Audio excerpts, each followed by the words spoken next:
Mula sa pagsasanay, puno ng pangarap, dala ay dangal at pag-asa. Ngunit bakit may ilan na naliligaw ng landas? Sa maikling panahon, nagbabago ang diwa at gawa. Saan nga bang ugat ng ganitong kalagayan? Sa paligid ba na nakasanayan? Sistematikong mali, kulturang nakasanayan. Ang dapat ay itama, ngunit iba ang nangyayari. Huwag hayaang manatili ang sakit na ito, tulad ng bangkang may butas na laging nililimas lang.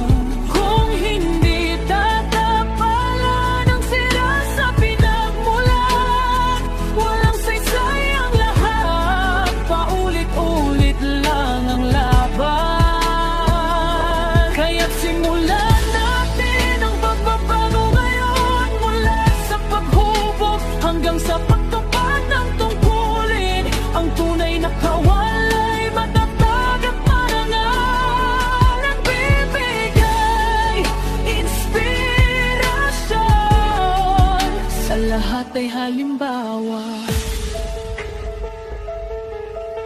Mga kaugaliang hindi wasto, nadudulot ng kapahamakan at pagkakasala. Ito ay dapat suriin, kilalanin at wakasan, upang ang katotohanan at kabutihan ang manaig sa tamang pagtuturo at paggabay. Mula sa simula, ang tamang asal ay tatak sa isip at diwa. Ang mga nakatatanda ay dapat na maging huwaran, sa bawat salita at gawa ay dapat na nakapaggabay.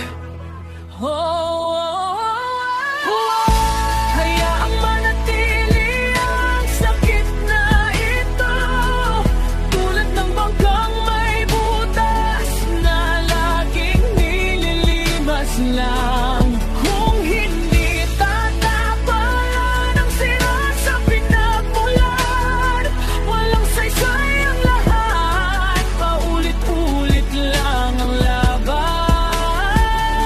Kaya't simulan natin ang pagbabago ngayon, mula sa paghubog hanggang sa pagtupad ng tungkulin. Ang tunay na kawalay matatag at marangal, nagbibigay inspirasyon, sa lahat ay halimbawa. Bukas ang ating isipan, bukas din ang ating puso. Ang usapan ay tapat para sa kapakanan ng lahat.